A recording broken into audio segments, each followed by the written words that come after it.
Welcome everyone. Today we will be virtually touring the San Diego Food Bank. We are lucky enough to have Jim, the president and CEO, showing us all the technology, machinery, programs, and much more that the food bank has to offer.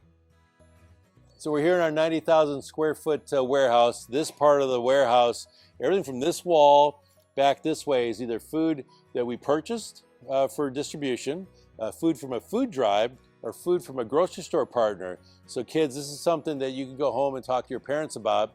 And what we're going to talk about is the expiration dates on food, best used by dates on food. Those dates don't mean anything. There's no federal regulation controlling that. It's really the manufacturers wanting people to think that if they eat the food past that date, that they'll get sick and die, so they throw it away and buy more food. But we know, because of the USDA, the federal government tells us that food is good way past that date. And we're going to see a chart later on in the tour that you can actually tell your parents about, that you don't have to throw that food away just because it's past that date. So we know that for families that struggle to put food on the table, a lot of times they can't afford fresh produce, and we know that fresh produce is really good for us, and also protein, meats and things of that nature, because they're a little more expensive. So one of the things that the food bank we're really proud of is that we provide a lot of protein, a lot of meat to people to make sure that their families have healthy food. So we've got this big old freezer that I'm going to show you guys right now, and it's full of frozen meat. So I don't know if you guys have ever been anywhere where it's cold, but I'll guarantee you probably haven't been somewhere this cold. So come on.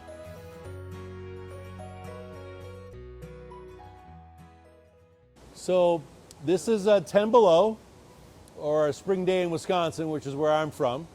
So this is almost all frozen meat. Before I let you guys out, I'm gonna let the cameraman pan up to the top of these racks. Those things that look like ice cube trays, that is called phase change material. It's part of our energy saving efforts. It holds in the cold. It allows us to turn our compressors off at night. It saves energy, which saves money, which means more food for people in need. So this is our refrigeration unit, not as cold as the other one. This one's just about 40 degrees, but we do a lot of fresh produce. And in fact, last year we did 14 million pounds of fresh produce, and it's hard to get your arms around that, but that is a lot of food.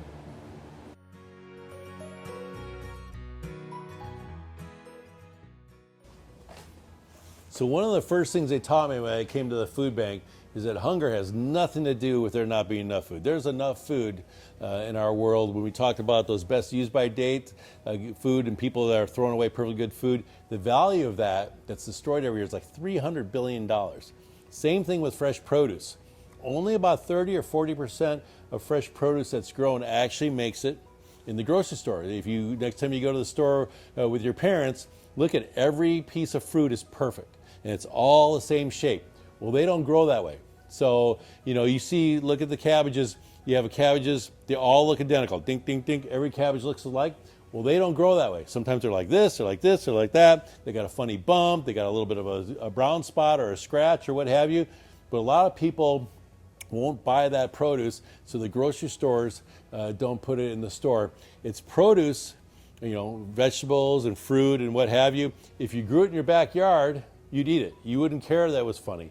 You wouldn't care that the watermelon was too big, or the potato was like that, or the pear was like that. But in the grocery store, your moms and dads usually will not buy that product. So in the old days, the farmers, it was cheaper for them to take that fresh produce, that fruit and those vegetables, and take it to the landfill. They just threw it away. Perfectly good stuff, but again, because it didn't look pretty, they call it ugly produce, they would throw it away.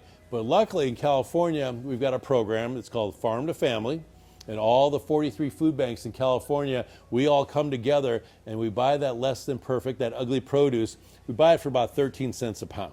So last year, we probably bought 10 million pounds of fresh produce just through that program. Produce that would have gone to the landfill. Statewide, about 175 million pounds of produce. Fresh fruits and vegetables that would have gone to the trash can are now being given to people in need. So this is something from the USDA.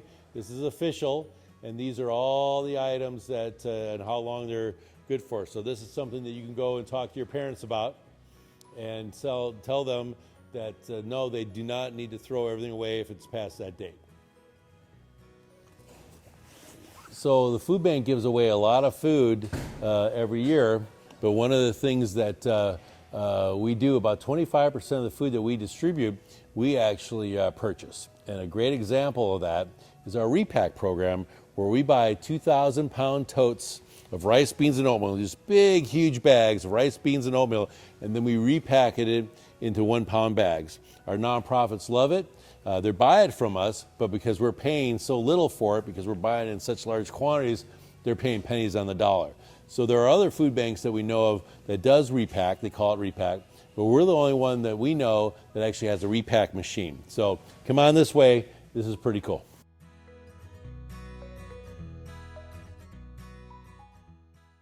So this is our repack machine. And so basically we bring in a huge tote of rice, beans, or oatmeal. The machine sucks up the product.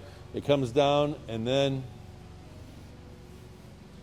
it comes out in 1-pound bags like this. So food bank information has our nutritional information on the back, cooking instructions. So this machine can do about 5,000 to 6,000 of these bags in an hour. So this is exciting for the food bank. We do pinto beans, we do rice, and we do oatmeal. And now we have other food banks that are coming to us that want to buy this from us. So this is actually going to become a business for us, where the money that we make off the business, we'll turn that around and use it to feed more people in need.